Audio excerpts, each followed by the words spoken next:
Les revendeurs de CBD, la molécule non psychotrope du cannabis, respirent mieux depuis ce lundi. En effet, le Conseil d'État a suspendu la décision de l'État de leur interdire de vendre des fleurs de cannabis dépourvues de propriétés stupéfiantes. Derrière cette bataille juridique se cachent de véritables enjeux économiques. Moi, quand j'ai ouvert il y a 2 ans et demi ma première boutique, j'étais déjà dans un flou juridique. C'est-à-dire que ce que je faisais n'était ni légal ni illégal.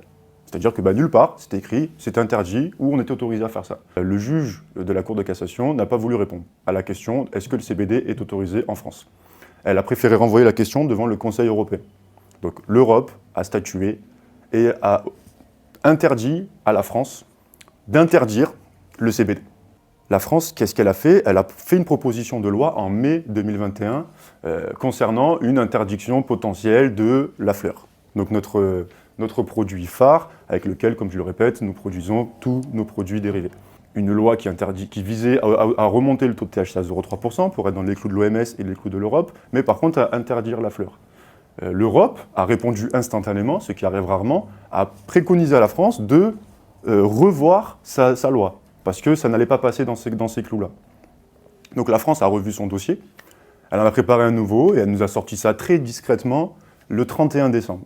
Donc en fait, on passe du légal à l'illégal. En 2021, j'étais dans le légal. En 2022, je passe dans l'illégal. Nous, on est très contents aujourd'hui parce que hier soir, enfin, le Conseil d'État a fait un communiqué de presse indiquant que la fleur et la feuille de CBD étaient autorisées et que l'arrêté était suspendu. Donc voilà, il faudra savoir que le rôle du Conseil d'État, c'est de suspendre des lois ou des décrets qui sont un peu trop véreux ou qui ne rentrent pas, qui sont dans l'illégal en fait, on va dans l'illégalité, on va dire. Et donc on est très content parce que ça arrive très rarement. À l'heure actuelle, les raisons pour lesquelles le Conseil d'État a suspendu cette décision, c'est parce que d'un point de vue, en fait, il y a un double point de vue légal qui n'a pas été respecté. C'est-à-dire que vous ne pouvez pas autoriser la production d'un produit, mais interdire sa possession. Ça me paraît ridicule. Vous plantez une graine, ça pousse, vous faites un pommier, les pommes, il faut les détruire. Ça, c'était le premier point. Le législateur a rappelé que dans un deuxième temps, l'État a fourni en annexe donc une procédure d'analyse de fleurs, en fait, si vous voulez. Cette procédure qui a été fournie en annexe a été directement attaquée par le Conseil d'État parce que la France, le prétexte d'interdiction était le fait qu'on ne pouvait pas faire la différence entre une fleur de THC et une fleur de CBD. Tout en proposant en annexe un document expliquant comment faire la différence entre le THC et le CBD.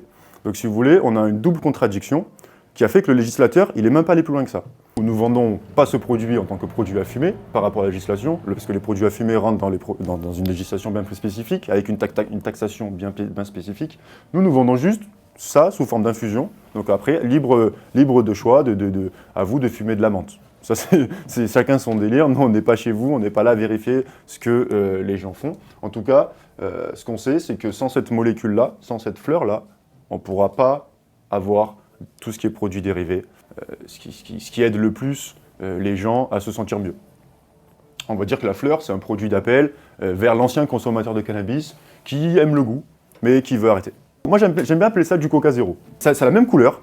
On pourrait, avec le nez, on pourrait se dire c'est du Coca, et en fait, il y a 0 sucre à l'intérieur.